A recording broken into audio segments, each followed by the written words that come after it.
ओम नमो भगवते वासुदेवाय। ओम नमो भगवते वासुदेवाय। श्रीमद्भागवतम चौथा कैंटो 18वां अध्याय और 12वां श्लोक। राजा पृथु किस प्रकार से भूमि को पृथ्वी देवी को से सारे पदार्थ निकालते हैं या निकाल पाएंगे, इसकी विधि पृथ्वी ने बताई थी कि तुम्हें दूहने का पात्र लेना पड़ेगा जिसमें दूध निकालोगे, प्लस तुम्हें एक बछड़े की आवश्यकता पड़ेगी जिसकी वत्सलता से, उस वत्स की वत्सलता से मैं दूध दूंगी। हमने चर्चा करी थी कि वो वत्स कौन है, वो है भगवान के भक्त जिसको देखकर प्रकृति अपनी वस्तुएं प्रदान करती है। श्लोक संख्या 12। इति प्रियम हितम वाक्यम भुवा आदया भूपति वत्सम कृपया कृत्वा मनु पाणा वधुहत्स कलौषधि। पृथ्वी के शुभ तथा प्रिय वचनों को राजा ने अंगीकार कर लिया। जो भी पृथ्वी ने बोला राजा सेड ओके, एग्रीड। तब उन्होंने स्वयंभू मनु को बछड़ा बनाया। हाँ, हमने चर्चा करी थी कि बछड़ा बड़ा इंपॉर्टेंट है इस पूरे प्रोसेस के अंदर, क्योंकि उसी को देखकर भाव पैदा होता है। अपने प्रियों को अपने प्रिय लोगों को देखकर हमारे हृदय में भाव पैदा होते हैं। और जो काम हम ज़बरदस्ती कराने से नहीं करते हैं, डंडे के जोर से नहीं करते हैं, पैसे के जोर से नहीं करते हैं, वो हम अपने किसी व्यक्ति के लिए प्रेम भाव में कर देते हैं। हाँ, इसीलिए बहुत ही बढ़िया व्यक्ति स्वयंभू मनु भगवान के बहुत ही सुंदर बढ़िया भक्त, एक राजा की पोजीशन पर होते हुए भी बड़े ही हम्बल, बहुत ही उन्नत डिवोटी को बछड़ा बनाया गया। कह लीजिए पृथ्वी के सामने रखा गया, देखिए पृथ्वी अभी स्वयंभू मनु है ना। सो इन अदर वर्ड्स आप इसको दो तरीके से देखिए। एक तो लिटरली हम दूध निकाल रहे हैं गाय का, क्योंकि ऐसा सोचेंगे तो समझ नहीं आएगा। पृथ्वी गाय है, दूध निकाल रही है, और दूध में वो पेड़ निकाल रही है, खनिज पदार्थ निकाल। दूध में खनिज पदार्थ कैसे निकाल रही है? हाँ, तो थोड़ा रिलेट करने में थोड़ा आगे जाके, जैसे जैसे आप आगे जाएंगे इसमें थोड़ा कन्फ्यूज़न हो सकता है। तो इसको इस तरह से भी समझ सकते हैं हम कि पृथ्वी दे रही है वस्तु क्योंकि स्वयंभू मनु खड़े हैं फर्स्ट केस में। तो स्वयंभू मनु को बछड़ा बनाया, या हमने रेफरेंस दिया देखो पृथ्वी अभी बहुत सारे भक्त हैं, और देखो पृथ्वी ये शिला प्रभुपाद ने जब से इस्कॉन चलाया है भक्तों की संख्या बढ़ती जा रही है, इसलिए कृपया आप थोड़ा चीज़ें प्रोवाइड कीजिए। तो स्वयंभू मनु को बछड़ा बनाया और गौरूप पृथ्वी से समस्त औषधि दूकर अपनी अंजुलि में कर लिया। तो दूहने का बर्तन क्या बनाया? अंजुलि। और क्या लिया? औषधियाँ। हाँ, तो औषधियाँ क्यों बनाई है भगवान ने? क्योंकि उसकी रिक्वायरमेंट है। हाँ, इसका मतलब बनाने वाला कितना इंटेलिजेंट व्यक्ति है, यानी कि हमारी हर आवश्यकता की पूर्ति पहले ही संसार के अंदर है कि नहीं? हमें भूख लगती है तो खाने के पदार्थ पहले ही संसार में हैं। हमें प्यास लगती है तो पीने के लिए पेय पदार्थ संसार में पहले से ही है कि नहीं? हम बीमार पड़ते हैं इसलिए औषधियाँ पहले से ही हैं। इसका मतलब जिसने ये संसार बनाया वो जानता था कि हमें इन चीज़ों की आवश्यकता पड़ेगी।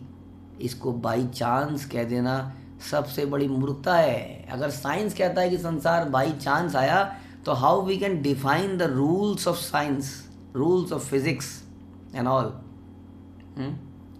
जो कि रूल बेस्ड है। Then how can we say it is by chance? Something is by chance and something is rule based. तो इसलिए अगर किसी चीज़ की पूर्ति है, तो हमने बोला किसी चीज़ की पूर्ति क्यों होती है? क्योंकि डिमांड है। अब किसी चीज़ की पूर्ति है, इसका मतलब कोई मैन्युफैक्चरर है, कोई प्रोड्यूसर है, कोई डिज़ाइनर है जिसने उसकी पूर्ति करी, और वही डिज़ाइनर भगवान है। तो इसलिए औषधियाँ पहले से थी, लेकिन क्योंकि स्वयंभू मनु जैसे व्यक्ति नहीं थे, धीरे धीरे जैसे हम देख रहे हैं संसार के अंदर औषधियाँ होते हुए भी लोग औषधियों को नहीं देखते हैं, बिकॉज वो लाल पीली नीली काली गोली खा के हमें गोली खिलाई जा रही है, हमें गोली दी जा रही है डॉक्टरों द्वारा। तो इस प्रकार से भगवान ने बहुत सारी चीज़ें हमें दे रखी हैं, हम उनको स्टडी करें, पेशेंस रखें, नेचर के साथ चलें। तो इस प्रकार से औषधियाँ अब निकल आई। बीच में औषधियाँ बंद हो गई थी, पृथ्वी ने बंद कर दिया था, तो स्वयंभू मनु के आने से ये काम तो हो गया। आगे चलते हैं। तथा परे च सर्वत्र सारमा दत्ते बुधा ततो अन्य च यथा कामम दुदुहा पृथु भावितम। अन्यों ने, जो राजा पृथु के ही समान बुद्धिमान थे, पृथ्वी में से सार निकाल लिया। निसंदेह प्रत्येक व्यक्ति ने राजा पृथु के पद चिन्हों का अनुसरण करते हुए इस अवसर का लाभ उठाया और पृथ्वी से मनोवांछित वस्तुएं प्राप्त करी। यानी कि ये एक एपिसोड हुआ था स्वयंभू मनु का, अभी तो बहुत सारी वस्तुओं की कमी थी। तो अलग अलग ऐसे लोगों को आगे किया जाएगा, जो भगवान के उन्नत भक्त हैं, दिखाया जाएगा पृथ्वी देखो, इसको देख के खुश हो जाओ। हाँ, और कुछ वस्तुएं प्रदान कीजिए। तो इस प्रकार से कई लोगों ने मनोवांछित वस्तुएं प्रदान करी। तो इसलिए वास्तव में प्रभुपाद कह रहे हैं कि इसी प्रकार से संसार में वस्तुओं की पूर्ति करी जा सकती है। आर्टिफिशियल तरीके से यदि हम करते हैं कि भूखमरी आ रही है तो अब कुछ ऐसा जहर डाल दो ज़मीन के अंदर कि उत्पादन दुगना हो जाए, उससे बहुत बड़ा नुकसान होने वाला है और हो रहा है इस वक्त। खाने में जहर आ गया है। अब नेचुरल खाने को महंगा बना, ऑर्गेनिक ऑर्गेनिक ऑर्गेनिक ऑर्गेनिक क्या है वास्तव में? Anything special in organic? That is the thing, organic has nothing special, therefore it is organic. क्योंकि जब जब हमने कुछ स्पेशल करना चाहा तब तक हमने चीज़ों को बर्बाद कर दिया। इसलिए ऑर्गेनिक मस्त कुछ नहीं किया हमने, ज़मीन में डाल दिया, उसमें ज़्यादा से ज़्यादा गोबर की खाद या गोबर जैसे कुछ चीज़ डाल दी और उग गया, ये ऑर्गेनिक है। Organic means coming directly from nature. तो इस प्रकार से हम चीज़ों की पूर्ति कर सकते हैं यदि हम प्रकृति को भगवान के अनुसार दूहें, उसकी चीज़ों को यूज़ करें, कृष्ण की प्रसन्नता के लिए यूज़ करें, अपनी अनाप शनाप आवश्यकताओं की पूर्ति के लिए नहीं। इसके लिए हमें क्या करना पड़ेगा? प्रभुपाद कह रहे हैं कि पहले ही बताया जा चुका है कि कलयुग में संकीर्तन यज्ञ अर्थात अंतर्राष्ट्रीय कृष्ण भावनामृत संघ द्वारा यानी कि इस्कॉन द्वारा प्रचारित उत्सवों को प्रत्येक शहर और गांव में करना चाहिए। हर शहर और गांव में हमें इन उत्सवों को और इस प्रोसेस को प्रचार करना चाहिए। बुद्धिमान व्यक्तियों को, वो आर इंटेलिजेंट, अपने व्यक्तिगत आचरण से संकीर्तन यज्ञ संपन्न करने को प्रोत्साहित करना चाहिए। It is a duty of everyone कि संकीर्तन यज्ञ को कैसे फैलाया जाए। इट इज़ नॉट कि लीडर बनने के बाद आप संकीर्तन में नहीं जाएंगे, because sankirtan is not my cup of tea, because I am a leader, I have to do this, I have to do that. हमने देखा हमारे बड़े बड़े सन्यासी गुरु महाराज ये संकीर्तनों में जाया करते हैं। सो एवरीवन, इट इज़ हम सब की जिम्मेदारी अपने आचरण से। हम ऐसा आचरण दिखाएंगे तो हमारे बच्चे भी करेंगे। हेल्थ बेनिफिट भी हैं, चलना भूल गए लोग आज की डेट में। हाँ, डॉक्टर कई लोग जो समझदार होते जा रहे हैं बता रहे हैं इस बात को, आपकी हमारी सबसे बड़ी प्रॉब्लम है कि हम चलना ही भूल गए हैं। कुर्सी में बैठे, कार में बैठे, बस में बैठे, मेट्रो में बैठे, रिक्शे में बैठे, हम चलते ही नहीं हैं। कम से कम संकीर्तन में तो चलें। तो हमारे बच्चे भी चलना जानेंगे। नहीं तो बच्चों को बचपन में ही पैरों में दर्द शुरू होने लगा है। एनीवे, इसको भौतिक फायदे भी हैं। तो इसलिए सभी व्यक्तियों को जो बुद्धिमान है अपने व्यक्तिगत आचरण से संकीर्तन यज्ञ संपन्न करने को प्रोत्साहित करना चाहिए। इसका अर्थ यह हुआ कि उन्हें अवैध मैथुन, इलिसिट सेक्स, मांसाहार, दुष्ट कीड़ा, जुआ इत्यादि और मादक द्रव्य यानी कि नशा करने से बचना चाहिए। यही तो है अपना आचरण, है ना। यदि समाज के बुद्धिमान व्यक्ति अथवा ब्राह्मण विधि विधानों का पालन करें तो विश्व की वर्तमान स्थिति जो अस्त व्यस्त है अवश्य ही सुधर जाएगी। लोग सुखी और संपन्न बन जाएंगे। ऐसा प्रभुपाद ने करके दिखा दिया। It is not an something पहले, हाँ, आज से 50, 60, 70, 80 वटेवर कुछ सालों पहले ये एक सुनी सुनाई बात लगती थी, लेकिन आजकल तो हमने देख लिया इसको होता हुआ। इसीलिए इतने तादाद पर इतने बड़े बूढ़े यंगस्टर्स बच्चे भी इस प्रोसेस से जुड़ते जा रहे हैं, क्योंकि वो सभी सुखी और संपन्न बनते जा रहे हैं। तो इस प्रकार से सब ने पृथ्वी को दुहा। फिर क्या से कैसे हुआ सुनिए आगे जाके, एक एक करके कौन आया। ऋषयो दुदुहुर्देवी देवीम इंद्रियेश्वत सत्तम सत्तमा वत्सम बृहस्पतिम कृत्वा पयश्छंदोमयम शुचि। समस्त ऋषियों ने बृहस्पति को बछड़ा बनाया। बृहस्पति को बछड़ा बनाया, देखो देखो देखो, बृहस्पति को आगे कर दिया। ये दिस इज़ नॉर्मल थिंग। कई बार ऐसा करते हैं ना हम लोग, ऐसे किसी का मूड ख़राब है तो उसको जो प्रिय है उससे बोलते हैं तुम जाके बोलो। जैसे कि नरसिंह भगवान जब बहुत गुस्से में थे तो प्रहलाद को बोला कि तुम आगे जाओ, तुम आगे जाओ, बहुत गुस्से में। हाँ, उसी तरह से जैसे भगवान इंद्र का भगवान ने घमंड को तोड़ा था गोवर्धन लीला के बाद, तो इंद्र भी बड़ा घबराया हुआ था, क्या करूं क्या करूं, कैसे किस मुंह से जाऊं भगवान के आगे। मिट्टी पलीद हो गई। तो क्या हुआ, सुरभि को आगे कर दिया। सुरभि भगवान को बहुत प्रिय है।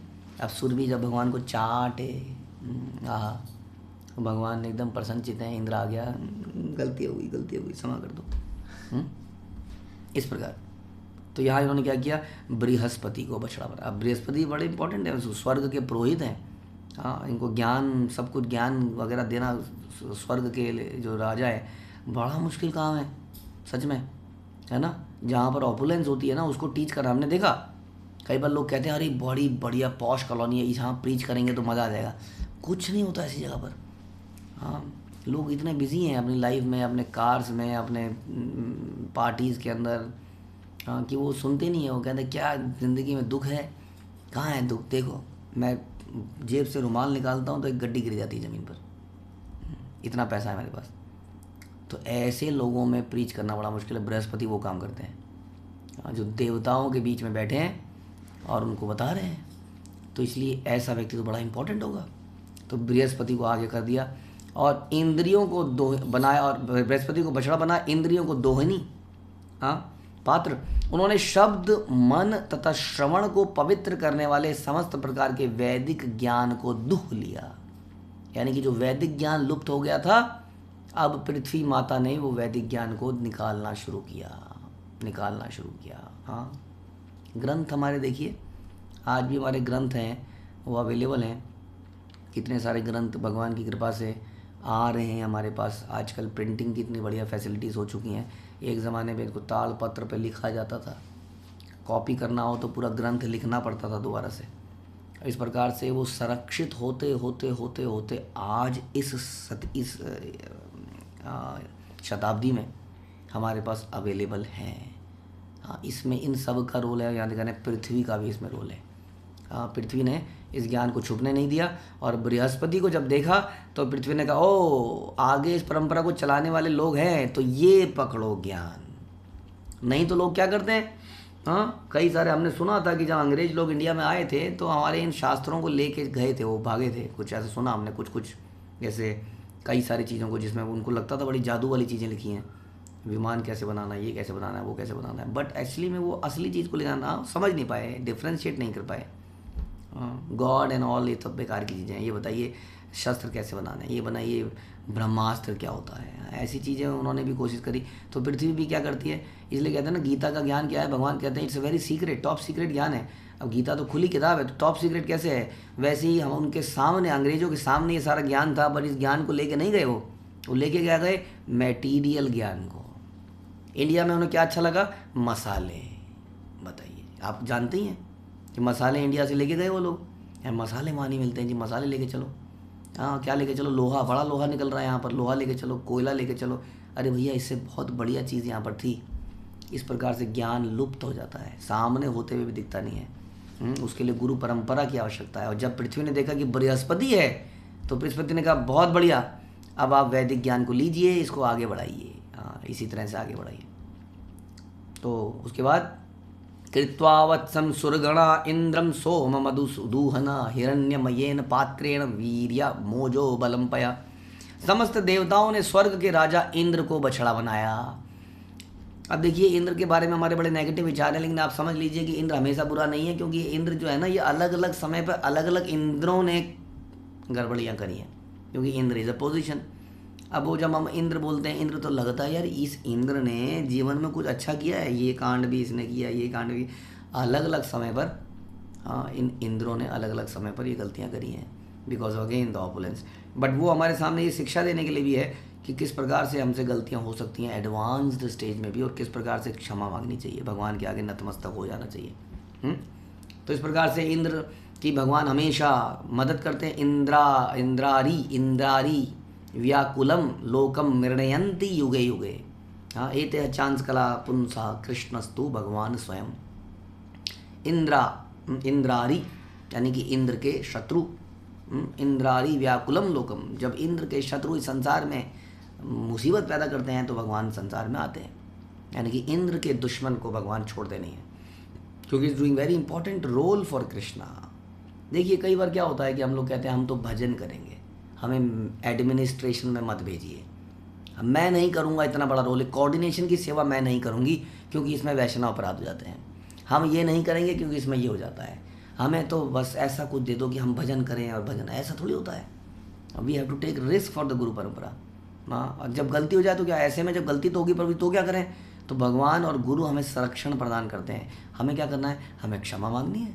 इससे हमारी पर्सनैलिटी की डेवलपमेंट होती है, हमें समझ में आता है कैसे क्षमा मांगनी है, हमें त्रिनादि भी सुनिचन की भावना डेवलप होती है, बहुत फ़ायदे हो जाते हैं। लेकिन कोई तो करेगा ना इस काम को, तो इंद्र इस काम को करने के लिए एग्री करते हैं। इसलिए Indra is also a special person. और उन्होंने क्या किया, और उन्होंने पृथ्वी में से सोमरस या अमृत धो लिया। सोमरस कोई दारू को नहीं कहते हैं, सोमरस इस प्रकार का पेय पदार्थ है जो हमें रोग मुक्त करता है, हमारी लाइफ बढ़ा देता है, जो कि स्वर्ग के लोग पीते हैं। हाँ, इस प्रकार से वो मानसिक, शारीरिक और इंद्रिय शक्ति में अत्यंत प्रबल हो जाते हैं, ताकि वो भगवान की सेवा में लग जाएं, क्योंकि वो निरंतर भगवान की सेवा में लगे हैं। हमें भी अपने शरीर को इस प्रकार से स्वस्थ रखना है ताकि हम भगवान की सेवा में 24 आवर लगे रह सकें। और इस प्रकार जब इंद्र सामने आ गए तो पृथ्वी ने कहा ये एलिजिबल आदमी है, ये देवताओं की रक्षा करेगा, असुरों को समाप्त करेगा, संसार में बैलेंस बनाएगा, इसलिए इसको अमृत सोमरस प्रदान कर दो। तो पृथ्वी ने वो भी दे दिया। आगे ये पृथ्वी क्या क्या निकालेगी, इट्स मिस्ट्री। यदि आपको सुनना है तो अगले प्रवचन का इंतजार कीजिए। हरे कृष्णा। श्रील प्रभुपाद की जय। ग्रंथराज श्रीमद् भागवतम की जय।